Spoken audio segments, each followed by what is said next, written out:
Apakah ini smartphone yang bakal jadi kesalahan terbesar dari Xiaomi? Kali ini Nidia bakal bahas Redmi 14C yang menjadi salah satu andalan terbaru Xiaomi di kelas entry level. Buat kamu yang berasa familiar, kamu gak salah, karena desainnya ini mirip sama Tecno Spark 30C yang udah pernah kita bahas di beberapa konten yang lalu. Tapi disclaimer dulu nih, kalau video ini bukan hasil review kita pribadi ya guys, tapi Nidia ngambil informasi dari beberapa sumber ataupun KOL luar yang udah terlebih dahulu melakukan review Redmi 14C ini. Reviewer luar yang kelihatan banget paling kecewa dengan Redmi 14C ini adalah Tech City Explorer, dimana doi ini nganggep kalau desain Redmi 14C ini kayak ngasih vibe kalau Transsion punya Redmi, tapi ngaku-ngaku aja seakan-akan tim desain Tecno sama Infinix saling tukeran catatan, tapi tim desain Infinix bahkan nggak bisa nyontek dengan bener. Modul kameranya doi itu ngerasa aneh banget dan kayak nggak cocok sama desain dari Redmi 14C, terutama yang pakai finishing belakang kayak kulit gini, yang sebenarnya keren. Cuma sayangnya keseluruhan desain ini doi anggap jadi agak berantakan gara-gara modul kamera yang kelihatan murahan, kayak pakai bahan rendah kualitas. Tapi kalau menurut Nidia pribadi, terlepas dari kritikan Tech City Explorer ya, Redmi 14C malah ninggalin komponen penting dan kehilangan ciri khasnya produk Xiaomi, yaitu IR Blaster yang biasanya ada. Ya meskipun emang di Redmi 13C emang udah nggak ada sih, cuma Nidia masih berharap dikasih lah ke depannya. Soalnya di harga yang sama, Tecno malah sekarang udah ngadopsi teknologi IR Blaster ini di perangkat terbarunya loh. Terus kalau menurut Easy Boy, agak beda lagi nih. Karena meskipun sudah mulai banyak kritikan terhadap Xiaomi di luaran sana, tapi dia bisa memastikan bahwa Redmi 14C ini bukan downgrade katanya. Tapi anehnya nggak bisa dibilang sebagai upgrade juga. Menurutnya, varian warna biru adalah varian warna yang paling bagus untuk Redmi 14C ini. FYI aja, kalau semua varian punya finishing belakang yang glossy, kecuali varian warna hijau yang pakai tekstur kulit tadi. Satu hal unik dari Redmi 14C ini adalah sebenarnya teknologi pengisian daya yang support ke smartphone ini cuma 18 watt. Tapi ternyata di dalam kotaknya malah dikasih charger 33 watt. Termasuk kelebihan atau justru kekurangan ini menurut kalian?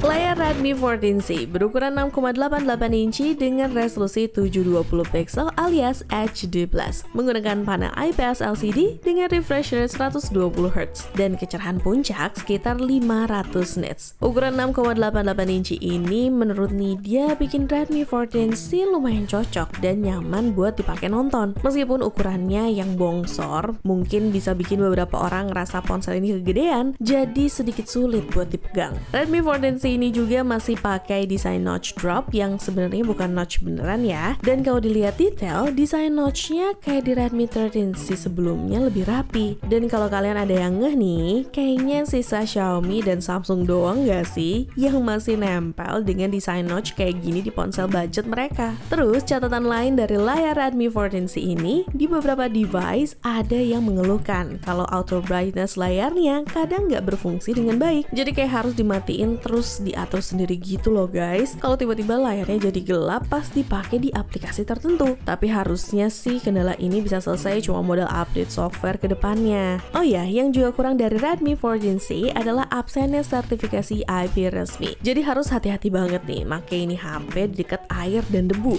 Seperti yang Nidia sebutkan dalam ulasan Tecno Spark 30C, spesifikasi ini sangat baik untuk pengguna rata-rata yang tidak berniat bermain game berat. Redmi 14C sangat cocok untuk tugas sehari-hari seperti melakukan panggilan, mengirim pesan, menjelajahi web, riset, tugas sekretariat, atau bersosial media. Game seperti Candy Crush dan game dengan grafis sedang seperti sepak bola atau balapan mobil bisa dijalankan dengan baik. Tapi ini dia tidak merekomendasikan game dengan grafis tinggi seperti PUBG, Genshin Impact, dan Call of Duty Mobile. Untuk game-game tersebut, kamu perlu berinvestasi di perangkat yang lebih baik. Terus kalau dibandingin sama Redmi 13C, gimana? Mending ini atau sama aja? Well, secara spesifikasi, ponsel ini memiliki refresh rate rate yang lebih tinggi, kamera selfie yang lebih baik, dan baterai yang sedikit lebih besar. Apalagi penggunaan MediaTek Helio G81 Ultra yang merupakan chipset baru dari seri MediaTek G80 ini. Lumayan menarik sih. Meskipun ya kalau dipelajarin lebih lanjut, chipset ini juga nggak benar-benar upgrade dari Helio G85 yang ada di Redmi 13C. Paling keuntungan yang paling kelihatan dari Helio G81 di Redmi 14C cuma dari dukungan refresh rate 120Hz-nya. Terus mengingat chip Helio G85 sendiri juga usianya udah sekitar 4 tahun, jadi mungkin ini bisa jadi pembaruan yang dibutuhin sih. Satu hal yang cukup bikin alhamdulillah dari Redmi 14C ini adalah kapasitas baterainya yang mencapai 5160 mAh, surplus 160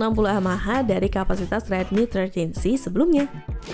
Dari segi kamera, Redmi 14C bisa dibilang dapat beberapa peningkatan nih guys. Terlepas dari kamera utama yang masih pakai resolusi yang sama seperti di Redmi 13C sebelumnya, yaitu 50MP.